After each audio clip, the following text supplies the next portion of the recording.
thought of an unconscious manifestation carried out with the beat. Positive charged protons creating neural explosions. Time hiccups when fingers and pads touch. Dead air smiles because it knows what's coming. The counting is of the clock claps hands. The choreography of the knock slaps jams. And you be like, who made this? Vertebrae responding to the call so bad to make a B-girl curve the wall.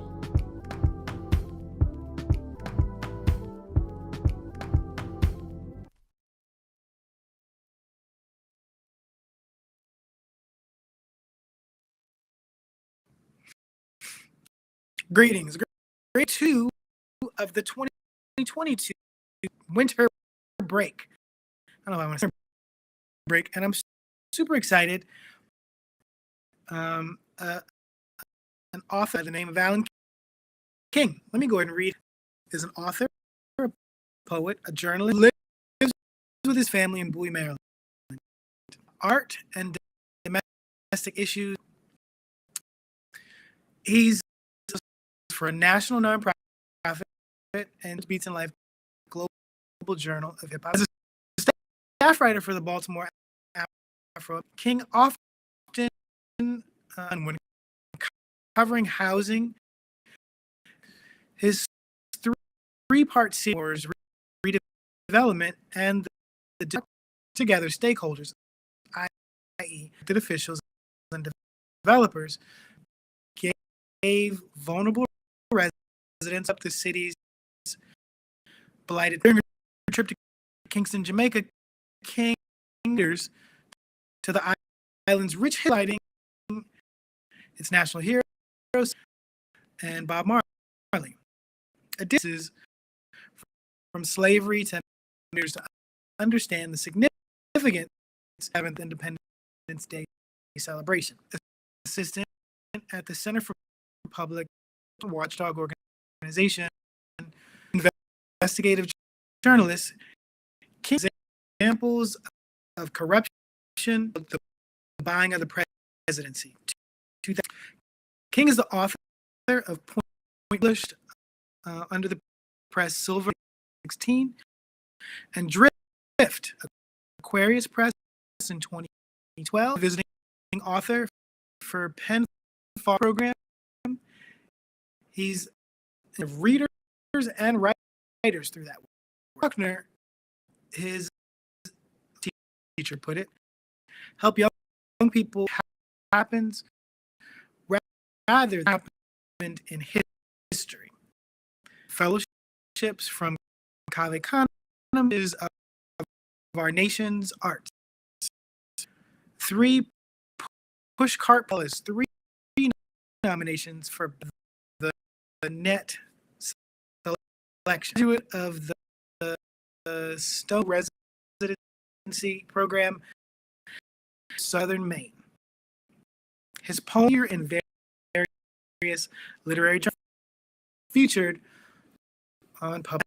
Alan King, welcome to. Hey, yeah, thank you for having me. And I have to add, because my current publisher, I need to update my bio, so this is on me, but also the author of Crooked Smiling Light, and that was published by Plan B Press last year. So I didn't want my publisher to see this and be like, oh, what happened?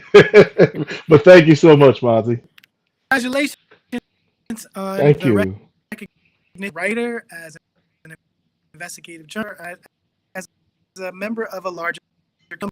Much for taking time out of your to talk with young people who are interested in arts. Probably really as a result of COVID, we for alternative spring break in person visit creative businesses in DC and Baltimore and New York. But COVID start doing virtual programming and said we'll be doing in person. Let's do some poets, bloggers, to really just get a sense of us that people have taken arts. And you involved in multiple facets of it. So interviews with questions about first question I love to ask more about people's family history. Who was the oldest you are aware of that you can trace your list? If it's just grandparents or if it's oldest member of Oh, your family. yeah. So unfortunately, yeah, I have to do one of those family tree traces because I mean, unfortunately, the fa farthest I can go is my grandparents, That's cool. and I may have to. I don't know. Maybe at some point it may turn into an audio project or just an audio passion project that I do just to learn more about my family history. But I've been getting little sprinkles of stories about my maternal grandparents who are from Barbados, and I'm getting little sprinklings from my paternal grandparents who, I'm still a little fuzzy on the Let's just family origins, share what but you it, know. it Like let's so just share what what you yeah, know. yeah, so what I know is that my grandparents, both my paternal and maternal grandparents, my grandfathers, maternal and paternal, both built their homes on the same street. So my parents actually grew up 5 houses from each other on Chinapoo Hill in Mova, and it's that's their neighborhood in Trinidad. So it's they grew up in Mova, but on Chinapoo Hill. And so I think the last time I went back to Trinidad was in my 20s, and I'm 41, so long overdue for a trip back. But I think last time I went, I remember being on Chinapoo Hill. Before my dad showed me his childhood home, he jokingly said, "Guess which house I grew up in?" And it's a joke because my dad had sent he had sent like a water, it's like a big barrel, to because the plumbing there was, at least the plumbing at his childhood house was different. So it's almost like a little mini water tower that where all the water from the house comes from. And so it was a joke because his name is painted all over it, Winston. So, I just happened to look up, see his name painted on it like 3 times, but that was what they had to do to ship, to make sure that it was shipped to the right place. But yeah, it's cool. It's cool hearing childhood stories of my parents, growing up 5 houses from each other, going to primary school together. And then I think just they each left Trinidad at different times, and didn't know where the other was. I think my mom went to Canada, where where most of her side of the family is, and it's really cool how eventually they reconnected in the U.S. and got married, picked back up, got married, and had me and my siblings. So you know, Well, cool. Let's go ahead. Usually, I've found, especially for creatives, have had sized level of influence, being an example of being encouraging about your parents. Now mhm. we know they're reconnected as adults, as a profession, Oh, could you say that one more time? Because I'm hearing bits and pieces. as a profession. Oh, I'm sorry, one more time. Your parents do as a profession. Oh, so my dad. Well, I'll start with my mom. So my mom is she was an X-ray technician, and then she worked in an orthopedic doctor's office. It was housed over in what used to be Providence Hospital.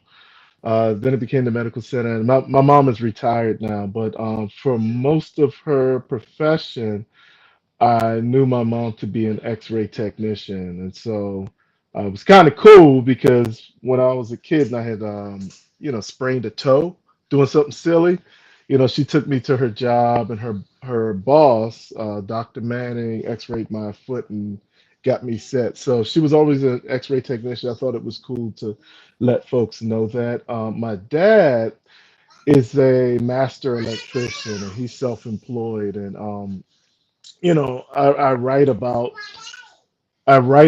him in my new book, Crooked Smiling Light, and just because my dad's a storyteller, and so I think that's where I get it from. And so growing up, I would always hear stories about how he started off at the union, when he was working for Truman, and then he was able to go out on his own. He got his own truck and started his own business. And so I've always been proud of him because when I was, I think from middle school, even into college, during the winter breaks and summer breaks, he would always take me and my brother to work with him. And he was always a neat worker. And one of the things that he prides himself on about being neat is that, his work has been featured in magazines, contractor magazines for, other electricians and stuff like that. But he's, very neat, very knowledgeable. Um, and I think I got into journalism because I liked one of the things I liked about his job was that because it wasn't an office job, he was always going to a different client. Each day looked different. So, like, we were going to different clients' homes. I thought it was cool that for his job, we moved around a lot. And so I think I like journalism because while it is, while when you're writing a story, you're stationary, but when you're out gathering the story, you're bouncing around. So, those were some similarities I saw as between my profession as a journalist at that time with his profession as an electrician. Parents had very technical. How did they feel about their son space? Even though I know you work journalism organization, feel about that? So my mom was always supportive. My dad was supportive, but so his support was more so. So I'll start with like with the whole writing. When that started, I was actually writing poetry before I got into journalism. And so my dad, that's poetry, like creative arts. That's a foreign world to my dad. He didn't understand it, but he supported it by like if I needed to go to a workshop, when I was in high school, couldn't afford to, pay for the workshop myself. He would pay for those workshops. So he supported financially my artistic interest. He didn't understand it though, and I think he thought it was a phase. He thought it was something I was going to outgrow and go on to do something more serious. My mom, on the other hand, was always supportive. Like I was always, in the kitchen with her when she was cooking. I was always sharing poems by my favorite poets. So and for my mom, that was her only exposure to poetry was when she was cooking and I was hanging out with her in the kitchen. And so, through those experiences, my mom would hear poems by Sonia Sanchez, Tim Siebels, a lot of my favorite poets. And so it was for her, she knew it was natural for me to, when I was thinking of what my profession was going to be when I got to college, it seemed natural to her for me to go into journalism. My dad was like, again, his whole mind was around how, he wanted to know. I think what needed to make sense for him was how you make money. Can you live off of this? Can you support a family with this? And it's a kind of thinking that it's old school. It's a type of thinking that comes from an era when the economy was one way, what was a different way. So like it's a kind of thinking that comes kind of out of the I guess like the trade and factory mentality. And so what I mean by that is like you know, people of my father's generation, it was understood that if they got a job with a union or a factory, that whatever they made, they would eventually be able to buy a home, support a family, and those things. Well, the economy is doesn't work the way it did when my father was coming up. So there were a lot of things he didn't understand about, this whole writing thing. And I think recently he asked me, he's like, "Is there money in poetry?" And I said, "Well, yeah, the money." I said, "There is money, but the really big money is in the prizes." And when I start running off some prizes like the MacArthur Genius Grant, the Kingsley Tufts Award, and these are hundreds of thousands of dollars, then it started to register with him like, "Oh, you can make that much money, Tony." We were talking on the phone, but even though I couldn't see that light bulb moment, I could almost hear like the switch, like the pop, and he was like, "Oh, okay." So then he was intrigued, but he supported the way that he knew how to support at the time. I love the kitchen with your mom while she's cooking. One of the other questions I love to ask if I interview you is creative memory. So, what was your earliest creative memory? You can share that memory of Oh, doing something creative. oh man. So I would say one of my earliest creative memories. I mean, like I got into poetry in middle school. And well, I did poetry before in elementary school, but the way it was taught, like I really didn't like poetry. We had to memorize a poem, get in front of the class, recite it. If you couldn't recite the poem, then you lost your recess.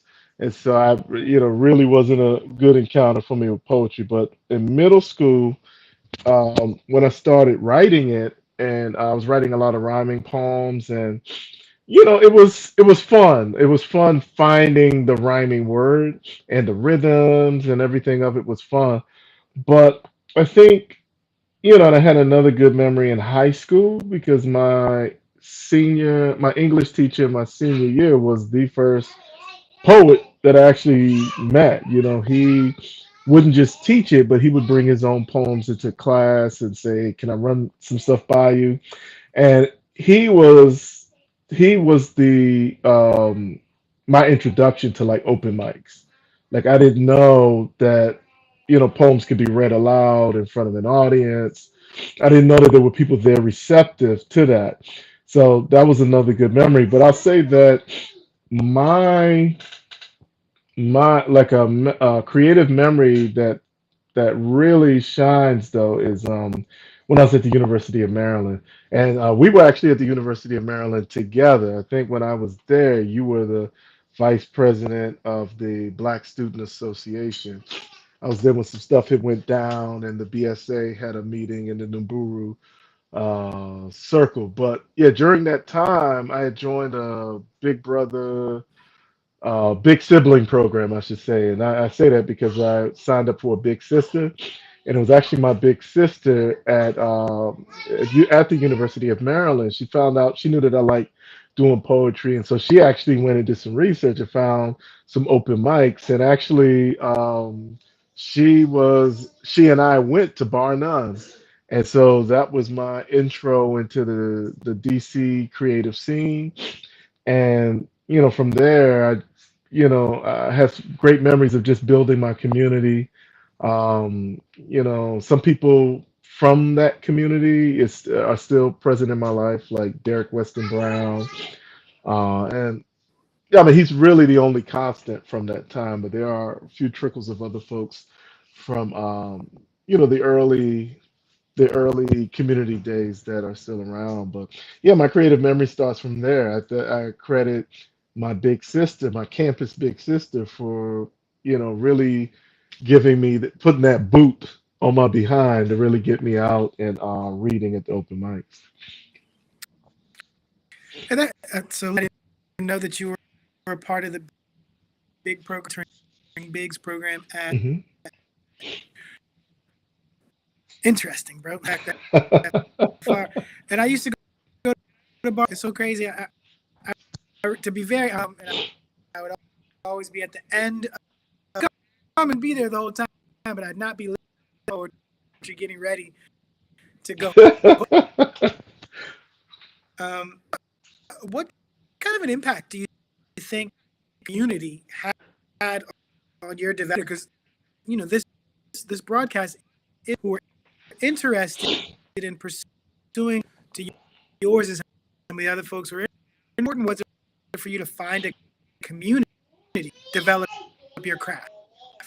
Oh man, like so I'll even speak about another community that was kind of going on while I was building my in-person community. So Derek Weston Brown, another poet, he and I actually met on the freestyle board of OK Player. And so for a lot of folks who posted on okplayer.com, um, it was unlike any other message board that I think a lot of us had ever been on because this was a message board where, people who posted on the boards, they would find each other in their own cities. And then once there was a cluster of them, I think here in DC, we were known as the DC OK players. Then there were the New York City OK players, the Philly OK players.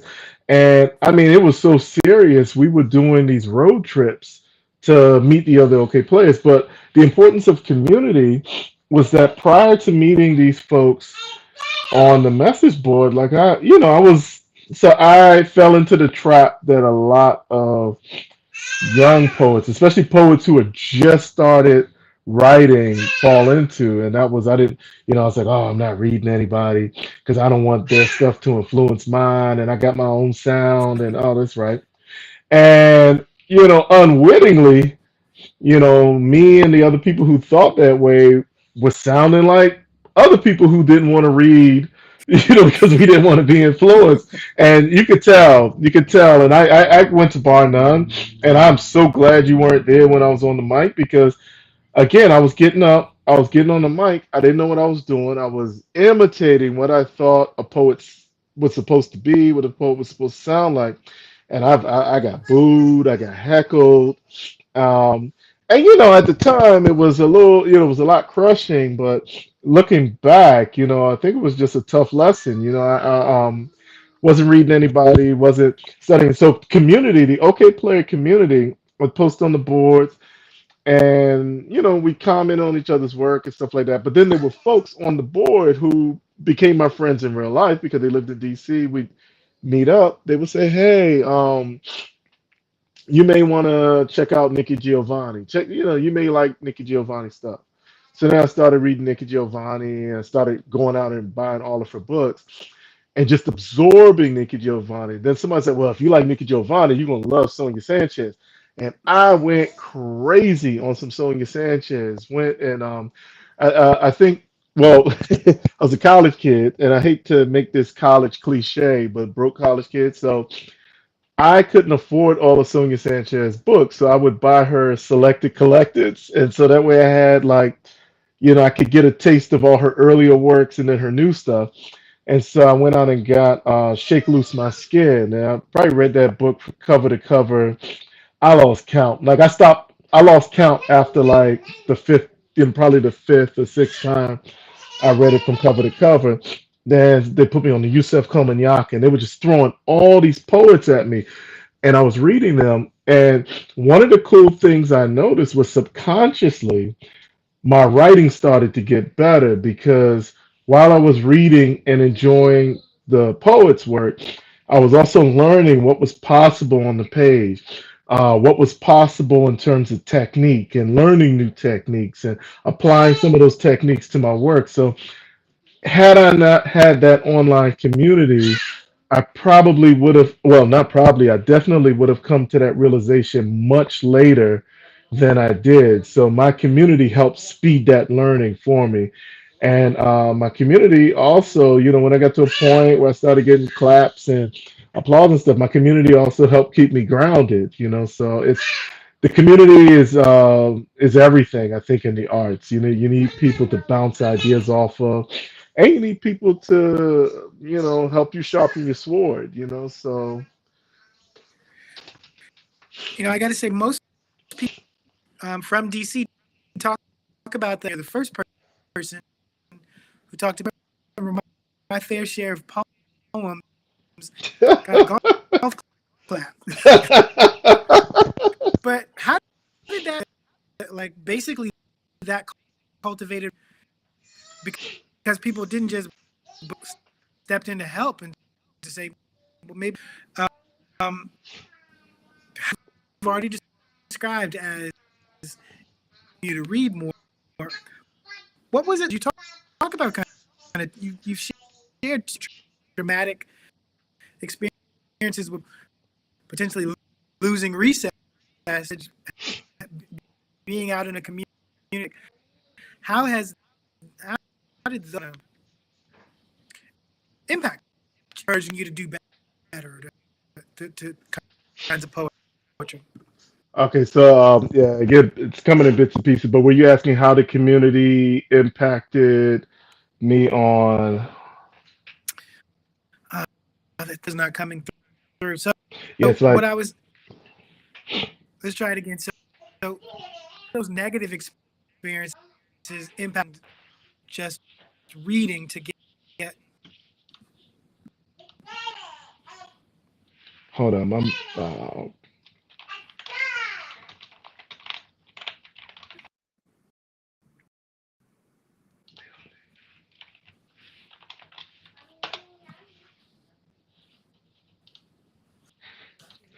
um yeah, so because I'm it might hearing it's it might be okay. Let me see. Let me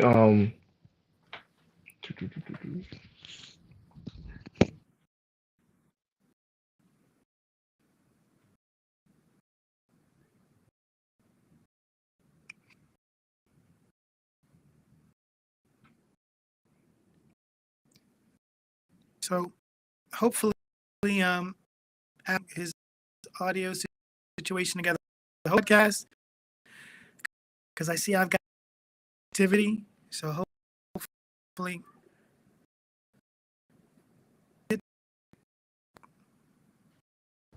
Sorry, can you hear me? yep, can you Yeah, it's yeah. copy on So my end? yeah, Silvana. I'm looking at Silvana's comment. So Silvana's saying that it's also sounding choppy on your end.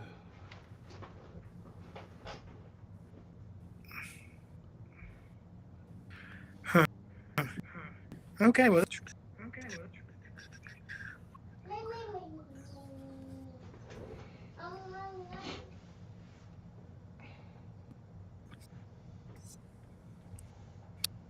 how about now? Still can you still not hear me? I can hear you, but it's like a delay.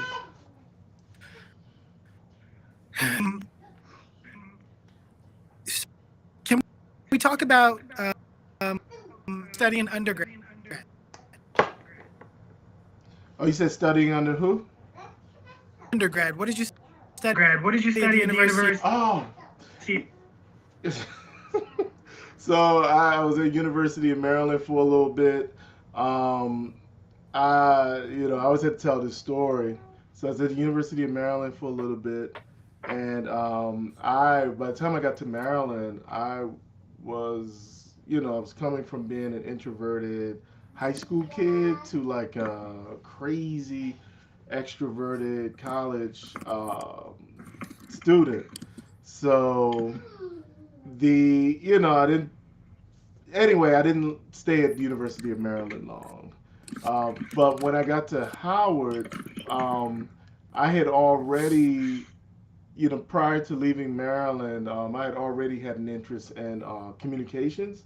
So when I got to Howard, was when I went into their communications program, and it was Good. Like I was, to be honest, like initially I was snobbish because I was like, well, I'm a poet, and I'm just doing journalism because I need a career and blah blah blah blah blah. But when I started, the more I started, just chilling out and being open to the experience of learning a different style of writing, a different way of storytelling, I started to appreciate journalism, and there were some ways that I was actually fulfilled with journalism. Like journalism fulfilled me in ways that poetry couldn't, and vice versa. So it was good having that, but then it also made me a multi-genre writer because of my journalism background. I was able to like review other poets, write essays, do other things like that. But yes, I did. I studied journalism in undergrad, and was fortunate enough that Howard University has a great program with reporters from the New York, from Washington Post, Detroit Free Press, and so my teachers were like copy editors at the Washington Post, or reporters from Detroit Free Press, and I think Mr. Dixon, who was chair of the journalism program, Pulitzer Prize winning poet. So we had like, I'm studying under all of these award winning writers, and they were really putting us through some real world experiences and helping us generate stories, and but it was a good experience, and I think at some point, like in writing articles and stuff, the poet, it was cool having different writing techniques in my arsenal. So there would be some instances where the poetry would kind of pop up in my journalism. I may do a piece where I'm personifying something or using different poetic devices to put a fresh spin on something. But yeah, I studied journalism. Print journalism was my major, and then my minor was African studies. Oh, so interesting thing about journalism at that time. So yeah, I told you it started at University of Maryland, and then ended up at Howard. So I was actually graduated later than I should have. But it was a good opportunity because at that time, excuse me, Howard, again with their partnership with the Washington Post, um, we that partnership led to the journalism students. I was part of a journalism student team that went to New Orleans to do some coverage post Katrina, and so we had to figure out what we wanted. Each of us, every one of us had to pick our own project, what we were gonna go down and report on, and so I ended up doing an article on New Orleans residents who were living with HIV, and how Hurricane Katrina kind of had their health and their medicine in limbo. And so I actually, during my time in New Orleans, I spent time in a home with other New Orleans residents living with HIV/AIDS, and learning to gain their trust, and and then them sharing their stories with me. And so it was, I think the other interesting thing about journalism was I think it actually came after I graduated from Howard. So it was when I was at the Afro and really just kind of lifting the stories of marginalized communities. That was that was interesting for me. I mean, I had learned so much because I didn't know that it was this history between Johns Hopkins and East Baltimore residents, and so it was a learning experience for me. And the three-part series I wrote and that ended up getting a lot of attention, um, was this history of the community, how the community viewed Johns Hopkins as the boogeyman, but then, it also looked at some things Johns Hopkins had did that helped add some credibility to that boogeyman, narrative that the community had for it. So I think it was really, yeah, it was just really, that was an interesting time in journalism. So I'm looking at your other question. It's talking about masters in poetry, and so I'll just say that I don't want. I'll just start by saying that you don't need a master's to write poetry. You don't need a master's to publish and to be a successful poet. There's a lot of poets I know that have published and don't have a master's. I went and got my master's because I was no longer working at the Afro. I was unemployed, and I had always been telling my wife, "Oh, I'm going to get my MFA. I'm going to get my MFA," and my wife was like, "Well, um, we're both unemployed because she went into her master's program full time." She said, "What better time than now to go get your MFA?" So I used the MFA as an excuse really to study under writers that I admire. So like Tim Siebels, Patricia Smith, Joy Harjo. And I'll say that oh no poems came out of the New Orleans or Baltimore experience. So I just answered that question. But with the master's program, the reason why it was valuable to me is because if I had just gone and gotten an MFA just to get an MFA, to teach, then the experience wouldn't have meant much to me. But I think the MFA, what it did was because I was interacting with other writers, I was doing a low res program in Maine. And so because I was interacting with other writers, I was building another community there. And so this community of writers, like it opened opportunities for me. It put me in contact with faculty members like Joy Harjo, who ended up blurbing my second book when it came out. And then it was crazy because after she blurbed it, then she gets announced as the U.S. Poet Laureate.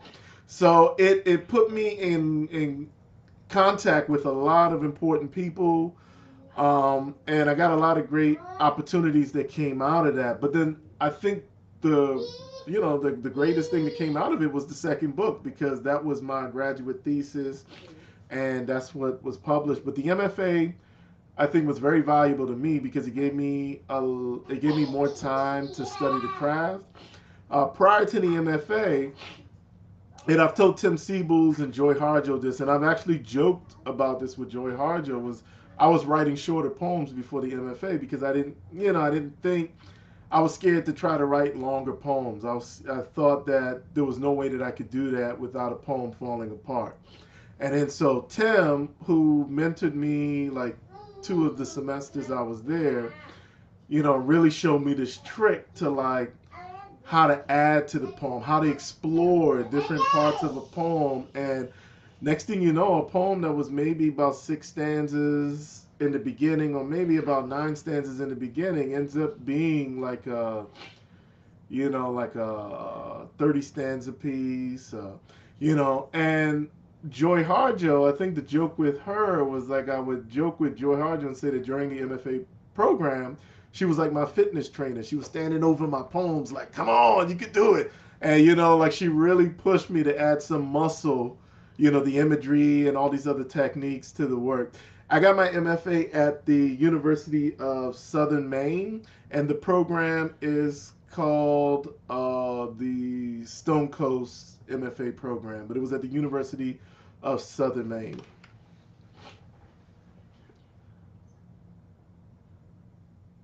Oh, yeah, it's so yeah, why nothing came out of New Orleans or Baltimore. So it's funny, like every writer has their own process. So I've never been, a writer where like there's some writers like an issue comes up and boom, they are on it. Like I'm thinking about the poet Suhair Ahmad. I would never want to piss Suhair Ahmad off because she will write like, maybe a 3, 4.5 page poem, and then everybody will know who you are because Suhair Ahmad, because of who she is. But my process was always slow. Like if something happened, a lot of my friends who were quicker writers would have already written it. Da, da, da, da. But me, once I write about something, like the trend has already happened and it's gone. But the benefit for me of not jumping on stuff quick is that I kind of feel like I'm forced to take a more nuanced approach. So like I can't go at an issue on the surface, because it's already happened. It's not new anymore. I have to find, if I'm writing about something, there has to be another entry point for me, and I have to be able to go to certain places in that poem that I have not seen or have not read about in the poems about whatever the issue is that I'm writing about. And so, yeah, New Orleans, and Baltimore, I wasn't in those places long enough to really absorb and really, output anything from those experiences.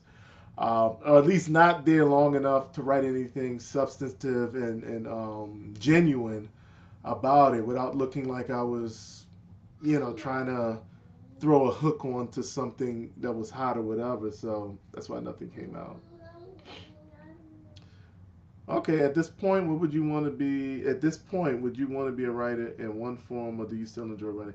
No, I enjoy being a multi-genre writer. Grace Cavalieri, the poet laureate of Maryland. Um, Even before she was the poet laureate of Maryland, she was always telling me and other writers the importance of writing in different genres. She would always say that the poet's work is not just to write poems, but to help uplift other poets. And you do that by writing reviews, by doing annotations, and really lifting other writers' works into conversations. And so I didn't start, grad school was when I started doing that. And my blog just, people were really enjoying those annotations that I was doing because I was applying my journalism background. And so it was, the annotations almost kind of had like a human interest feel mixed with the book review. And but yeah, so that, when I was doing that, I think Grace had sent me an email, and because she had been reading my blog, and she was like, she really appreciated, she told me she really appreciated the work that I was doing, helping to uplift other writers and bringing their work into the national conversation. So I think being multi-genre allows you to do that, and it also opens so many doors for you to get your name out there, but to also serve your community.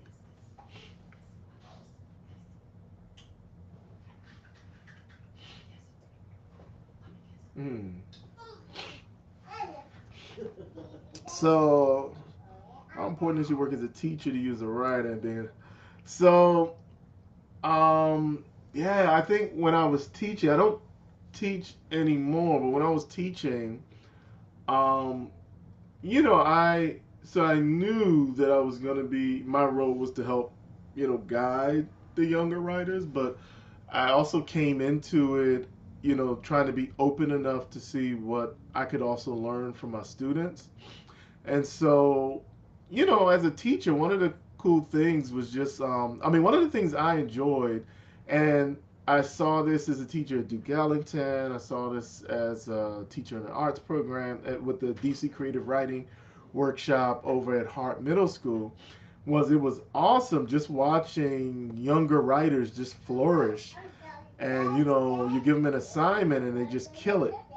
And I think one of the values of being a teacher was actually learning from my students. Like I think being a teacher, the reason why it was important was it kept me grounded in what, the everyday things that people went through. I would learn, I would get that from my students' poems, and it yeah, it just helped keep me grounded because I know people who, they're fortunate enough to teach in academia, and a lot of, I don't know, a lot of academic poets, they're very they're very, there are some great academic poets, and then there's some academic poets whose work I read and it sounds like they're writing to other academic poets. And it's, a lot of the literary tricks and stuff that they're doing, it's kind of like a look mom no hands to other academic poets, but and so the work is not grounded in a reality for people outside of academia. So I think that my students, teaching at Hart, teaching at Duke Ellington, hearing their poems of both, hardships but celebrations, things that they celebrated, their triumphs and their, failures, struggles. It kept me grounded in the everyday things that people are dealing with, which, trickled into my work, help keep me grounded in what I'm doing and what the purpose of my work is. And I think, what is it? So yes, important as work as a teacher. And then as a I say, it's being a husband and father. And I'll just answer this real quick and then jump to the other question. As husband and father, I did feel like a parent figure to my students. Because I try to be nurturing, but then I also had to be strict with them. I had to be, just had to, just be hard with them to keep them in line, but also nurturing too. And it's funny because a lot of that has trickled over into my parenting. And my wife will actually joke and call me the commander. Yo, you coming with this commanding style, with the girls. But it's when I'm dealing with my daughters, like I'm remembering how in the classroom, I have to, I kind of have to, lay the rules down so that they, because they're gonna try to take advantage, and so just kind of lay the what's required of them and consequences when they don't do what they're supposed to do. And so that definitely comes from me being a teacher. So I think me being, I talked about how it was important in my writing, but also how it's kind of trickled over into my parenting style. Okay, what advice would you give yourself as a younger writer that would have been really helpful for you and preparing yourself for the life you have now? So I think the advice that Alan now would give younger Alan would be to just be open. Because at one point I thought that my journey, I thought that I was just going to be a writer. There was nothing else. There was no room for any other creative avenues. But like, I'm a writer, I'm a videographer, now a 3D artist, motion graphics, and at the younger Allen would have fought against that and been like, nah, I'm just gonna stay focused on writing. But it's because now, I've allowed myself to be open to these other artistic disciplines that not only has those disciplines opened opportunities for me professionally and creatively, but it's also it's I'm seeing a way of like how they're kind of married to each other. So like, because of the videography, I'm doing poetry videos.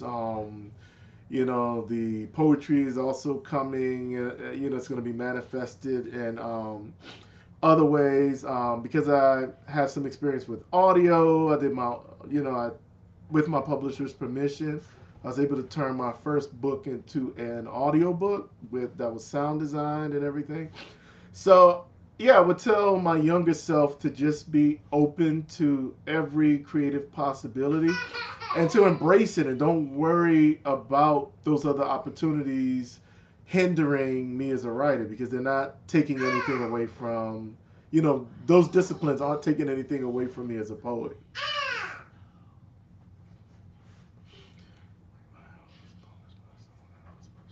Do you have any thoughts about that?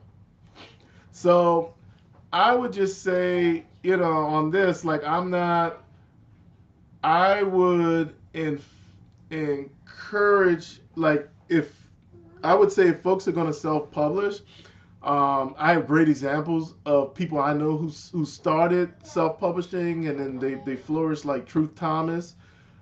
He had a publisher in the UK, but he wanted to publish himself, so he published, I think, his third book he self-published, and then it went off to win the NAACP Image Award. Truth published Brian Gilmore, like the press that he started when he self-published, Cherry Castle Publishing. He published Brian Gilmore. He published a whole lot of Kavekano folks.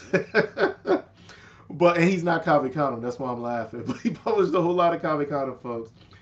And yeah, so I would just encourage folks to, if you're going to self-publish, hire out, make sure that your package is legit, because bookstores, there is a stigma against self-published books, and you just want to make sure your stuff is tight. So I see Silvana on here saying, how has being a father influenced your creativity and writing? So if when I look back at my first book, I was single. I wasn't in a relationship, so a lot of my work focused on that. It was kind of nostalgic, a lot of nostalgia in my first book, and even the first two chapbooks, a lot of nostalgia. Then I met my wife before I wrote Point Blank, so my wife is present in Point Blank. And then with Crooked Smiling Light, my daughter's already born, and so it's, like a lot. I tend to pull from a lot of my own experiences, so my daughters are more present in Crooked Smiling Light. But then the interesting thing, Silvana, about parenting is that, there was one, I think in the early books, like I made my father this monster, because I, made him a monster because I was looking at him from like the perspective of a child who, had a lot of quarrels with their parents. But, now being a parent and, having a 6-year-old who has a sharp mouth, and, she's got, me, and my dad all have, are smart Alex. And, so having to deal with that, I'm looking at my father differently. And I'm kind of sort of able to understand him a lot better as a parent. And so in my work, when I was writing about him, my focus started to shift from this child with all this, just stacks of like bad memories with their father, to kind of like, okay, now I'm in this position. And understanding, but not not excusing some of the experiences I had, but just understanding him better.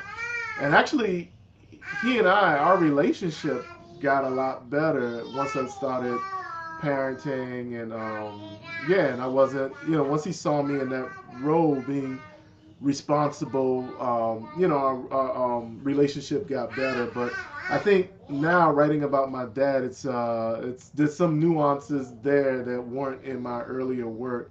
But I also have to credit Tim Siebels, because I went and actually was reading some of his poems and looking at how he writes about his dad. And even though Tim is not a parent, having this older perspective, has really shifted, how I write about my dad. So, yeah. What is your future or current work looking like? And what should we expect in terms of your new work? So when you say work, that's loaded, because like I said before, I'm a videographer. So I've been doing a lot of work with literary organizations.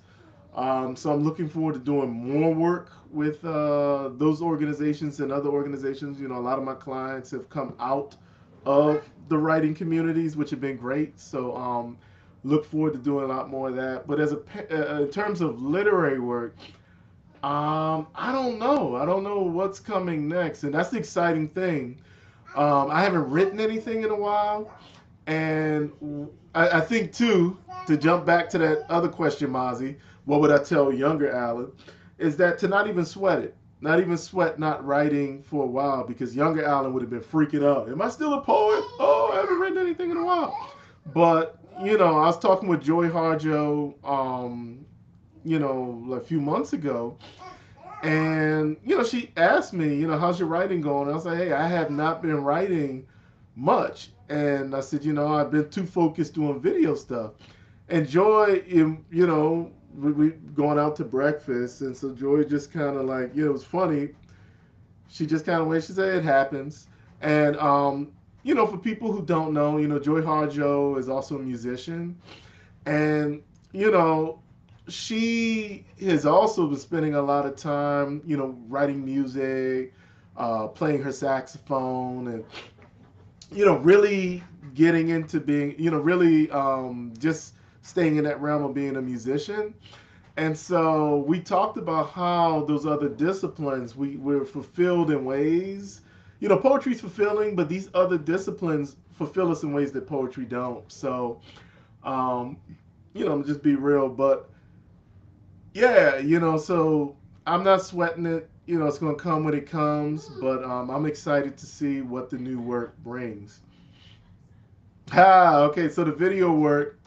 I'm doing, I'm always pushing myself. So, uh, I'm always, I think now I'm doing a lot more 3D work, creating 3D environments and working with virtual cameras.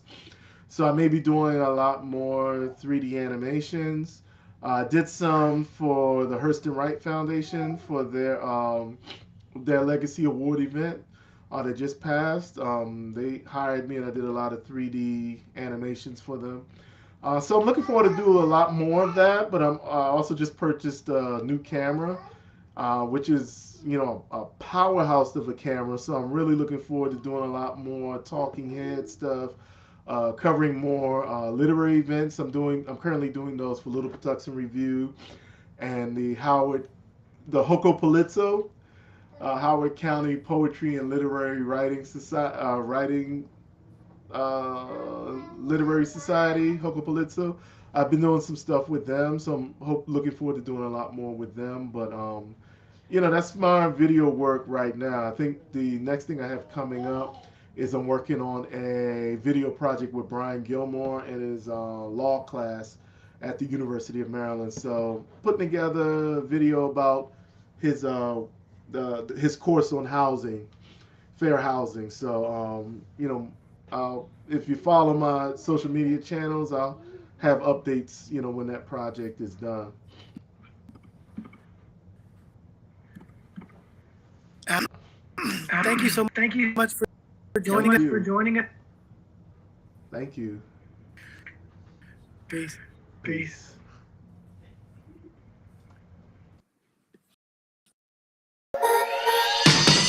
Enrolling in the Academy is really simple. You'll just go to our website, wblinc.org/academy. And when you get here, you'll see our main page and you can click enroll and it'll take you to this form where you're just gonna fill this out. It'll take you about 5 minutes. Once you submit this, you're enrolled in the Academy and you'll receive an email from me so you can pick the classes you'd like to take and join our Academy family. So we're an after-school program rooted in hip hop. So we have a bunch of classes that you may find interesting.